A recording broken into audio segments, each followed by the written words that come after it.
Henri Buzicazo, bonjour. Bonjour. Nous sommes au congrès de l'immobilier, 68e congrès de la FNIM. Alors, vos premières impressions? Elles sont bonnes. Je trouve que l'ambiance, moi je suis très sensible aux ambiances. Un congrès, c'est peut-être d'abord ça d'ailleurs. L'ambiance est apaisée, elle est sereine par rapport au congrès de l'an dernier, au congrès précédent. Et je trouve que c'est le fond des choses. Parce que il me semble qu'il y a toutes les raisons de considérer que le secteur aujourd'hui ne va pas mal. Et j'irais même jusqu'à dire qu'il va bien, sur fond de dégradation économique générale. Ça c'est un autre sujet, mais de manière sectorielle, qu'il s'agisse des taux d'intérêt, qu'il s'agisse de la vigueur du marché de la revente, on va finir l'année avec un niveau de transaction tout à fait correct, qu'il s'agisse d'une certaine reprise de la construction neuve et de la demande, qu'il s'agisse d'un certain nombre de mesures qui ont été prises ces derniers mois, bien sûr des taux d'intérêt historiquement bas, je vois toutes les raisons de retrouver le sourire. Voilà. Et dans les allées du congrès, je trouve que les sourires sont davantage sur les visages. L'ambiance est meilleure que l'année passée, effectivement. L'ambiance est meilleure. Et puis alors, il y a quelque chose aussi qui est très important, c'est le rapport que les acteurs professionnels, adhérents de la FNAIM, si on parle de ce congrès, ont avec les pouvoirs publics, avec la décision publique. Depuis 2 ans, je trouvais que le couple était pour le moins disharmonieux. Les relations étaient très rugueuses. Et je pense qu'on a perdu beaucoup d'énergie. Il pouvait y avoir une responsabilité des gouvernements successifs, je ne dis pas l'inverse, j'en attribue aussi une part à la profession, je n'en fais pas mystère. Je pense qu'aujourd'hui, les professionnels ont des outils qui s'appellent la loi Allure, qui s'appelle la loi de mobilisation foncière, qui s'appelle la loi Pinel si on parle des baux commerciaux, on en a parlé hier, et les professionnels travaillent avec ces outils. Ils sont ce qu'ils sont imparfaits, mais ce ne sont pas des mauvais outils, il y a beaucoup de très bonnes choses dans la loi Allure, et ce que j'entends dans ce congrès, c'est on va utiliser la loi Allure pour renouveler notre image, pour se rapprocher de nos clients, pour prendre des parts de marché. Moi ça me va. À la fois, ils n'ont pas trop le choix non plus. Non, ils n'ont pas le choix, mais je ne le dirais pas comme ça, je suis cohérent. Ça fait 2 ans, pendant tout le processus de construction de la loi Allure, que j'ai trouvé qu'il y avait beaucoup de très bonnes choses. Pas des bonnes, des très bonnes choses, qui étaient au profit des professionnels, de l'augmentation de leur présence sur leur marché, de leur taux de pénétration, de la réhabilitation de leur image. Et donc je pense que ce n'est pas une question de dépit. Je crois que c'est un bon matériau pour travailler et gagner commercialement. Les professionnels attendent encore la mise en place de la simplification concernant les compromis. Surtout aussi attendent le contrat type de syndic. Oui. Ils ont annoncé la mise en place début 2015. Est-ce que ça ne va pas être une usine à gaz non plus, ce contrat type? Alors, si on parle de ce qui n'allait pas, de ce qui était imparfait dans la loi Allure et qui mérite d'être corrigé, oui, bien sûr, il y a de la simplification à mettre dans les obligations d'information de l'acquéreur en copropriété, c'est certain. Ça va être fait, tant mieux, dans la future loi Macron. Il faut aussi parler des décrets d'application multiples qui sont en train de sortir au fil de l'eau et assez rapidement. Il y a beaucoup de travail derrière pour que la loi Allure soit applicable. C'est en effet le contrat de syndic déterminant. Les honoraires de location, c'est déjà fait. Il va y avoir également tout ce qui a trait à la délivrance de la carte professionnelle, qui va se faire désormais par les chambres de commerce avec une fréquence qui ne sera plus de 10 ans mais probablement de 3. Il va y avoir la formation, je vais intéresser au premier chef.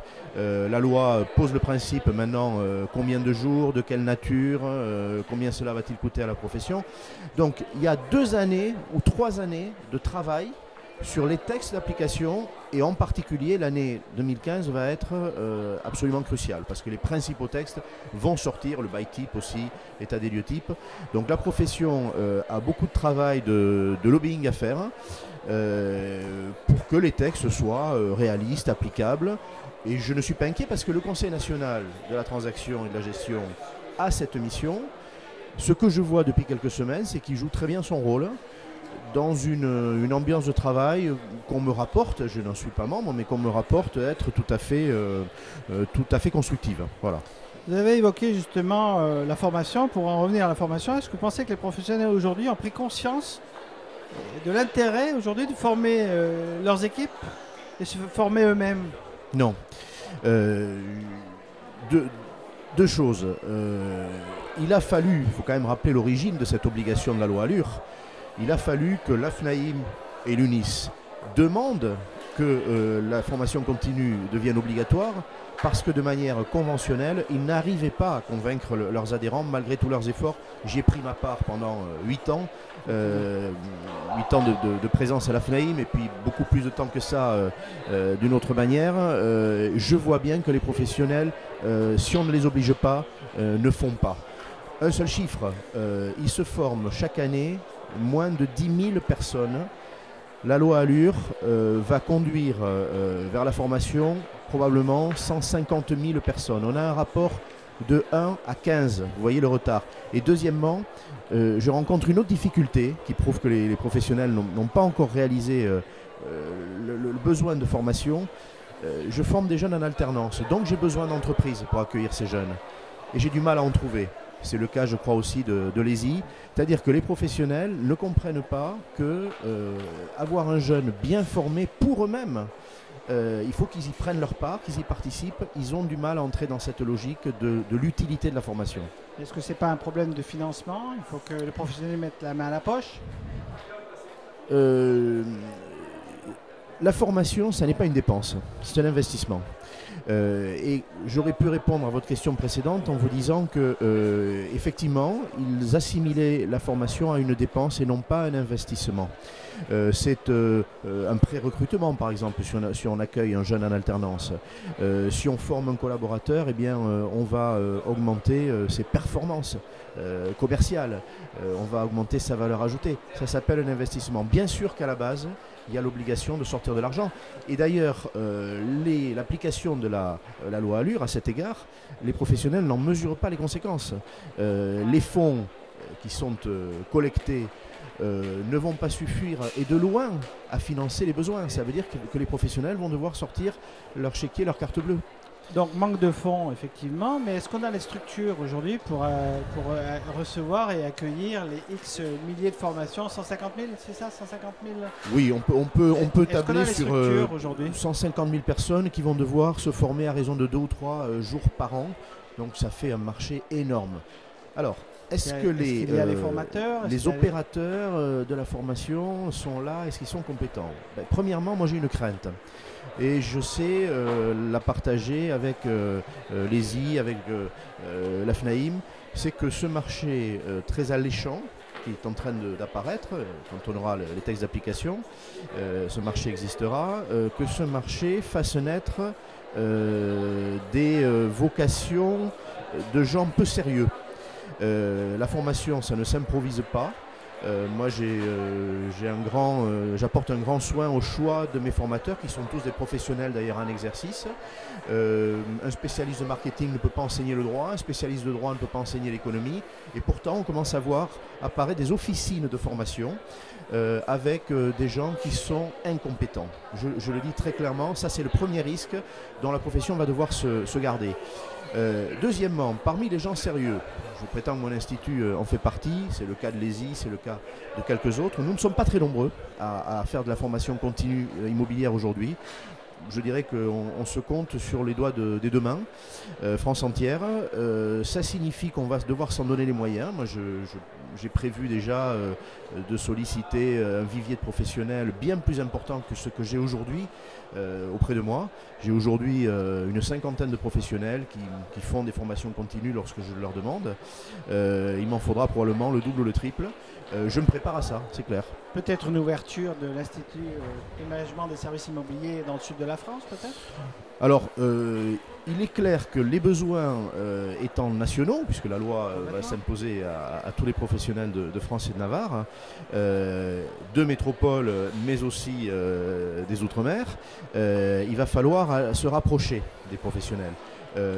J'ouvrirai, je vous l'annonce avec beaucoup de plaisir, j'ouvrirai une antenne de mon institut qui est à Paris aujourd'hui, à Lyon, à la rentrée prochaine. Pas tout à fait le sud Donc, encore. Hein. pas tout à fait le sud, mais ça permet tout de même d'irriguer une très très grande partie et peut-être jusqu'à la région PACA. Très bien. Je n'exclus pas d'autres ouvertures. Il est certain qu'il va falloir se poser la question de l'enseignement à distance aussi. Mais avec beaucoup d'honnêteté. Là aussi, j'entends que, à bon compte, on se formerait sur son ordinateur en faisant 3 clics. Je ne crois pas à ça. Il va falloir que la formation obligatoire soit largement présentielle et pour partie distancielle, comme on dit. Henri, j'aimerais revenir sur un point du discours de Manuel Valls à propos de la GUL. Il a annoncé clairement que la GUL allait coûter très cher, qu'ils abandonnaient la GUL, mais peut-être qu'il réfléchissait sur la mise en place d'un autre système d'accompagnement au niveau d'assurance pour les jeunes et les plus démunis. Qu'est-ce que vous en pensez? Est-ce que c'est une bonne chose d'abandonner la GUL?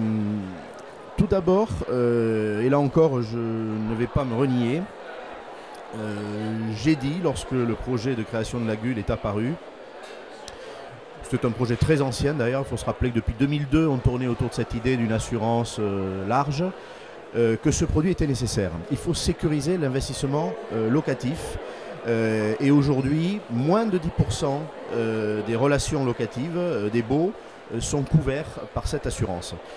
C'est dérisoire alors que le produit existe depuis 1980. Est-ce que ça devait se faire par un produit public à grands frais? Probablement pas. On n'a pas eu les moyens, ça n'est pas plus mal. Mais 2 choses. Gallian avait proposé un mixte, hein, je crois. Alors, Gallian avait fait des propositions dans ce sens. Moi, j'ai l'idée, depuis longtemps, j'ai échangé avec Gallian de longue date là-dessus, qu'il pourrait aussi s'agir d'une assurance loyer impayé obligatoire. Je crois que ce risque-là, il faut vraiment conduire les bailleurs à s'en préserver, parce qu'au fond, c'est la seule faiblesse de l'investissement locatif. Autrement, il a de grandes qualités, cet investissement. La fiscalité est ce qu'elle est, on peut faire des bons placements, mais il faut les protéger contre le risque d'impayé, c'est le seul. Donc je serais partisan d'une assurance privée rendue obligatoire, comme l'assurance catastrophe naturelle a été rendue obligatoire, comme l'assurance décès invalidité est obligatoire pour les prêts immobiliers. Et puis en deuxième lieu, je voudrais comprendre ce que fait le gouvernement. Ça me paraît un peu complexe, un peu confus aujourd'hui. Je vois des publics cibles qui ont été identifiés, qui sont plus fragiles. Ce sont les jeunes, ce sont ceux qui peuvent avoir des accidents de la vie. Il y a un réel besoin. Maintenant, je vois qu'on ferait plusieurs produits. Il faut faire quelque chose de simple. Je vois 3 ou 4 segments qui ont été identifiés. Il faut simplifier ça. Je vois aussi qu'il s'agirait de couvrir tous les locataires salariés de moins de 30 ans. S'il s'agit de ça, on est en train d'empiéter sur les produits privés, de fabriquer un produit qui va coûter cher, beaucoup plus cher que les 120 millions dont j'ai vu le chiffre. Je pense qu'on va retomber dans le travers qu'on a reproché à la GUL. En clair, moi je suis demandeur de précision. Il y a une convention passée entre l'État et Action Logement. Donc on sait que de l'argent va arriver. Oui, maintenant, précisons. Du 1%, voilà, il y a une manne de 17 milliards. Et exactement. donc le gouvernement est en train de ponctionner un peu. Cette manne va servir à construire, va servir à sécuriser, va servir à couvrir le loyer impayé. Il y a plusieurs actions. Mais sur la question des loyers impayés et des publics prioritaires, on va dire, je n'y vois pas encore clair. Je pense que les négociations sont en cours. C'est-à-dire qu'il y a une enveloppe, il y a une volonté du gouvernement, et maintenant il faut préciser le scénario. Je dis attention à la complexité, attention de ne pas aller empiéter sur un public qui est celui des garanties privées. Ce public-là, si on veut le couvrir avec des fonds publics, va coûter très cher. Nous n'avons pas les moyens. Il ne faut pas dépasser probablement 120 ou 150 millions par an. Ça, la collectivité peut l'assumer. Au-delà, ça ne sera pas possible. Très bien. Merci Henri. Merci, à bientôt. Merci.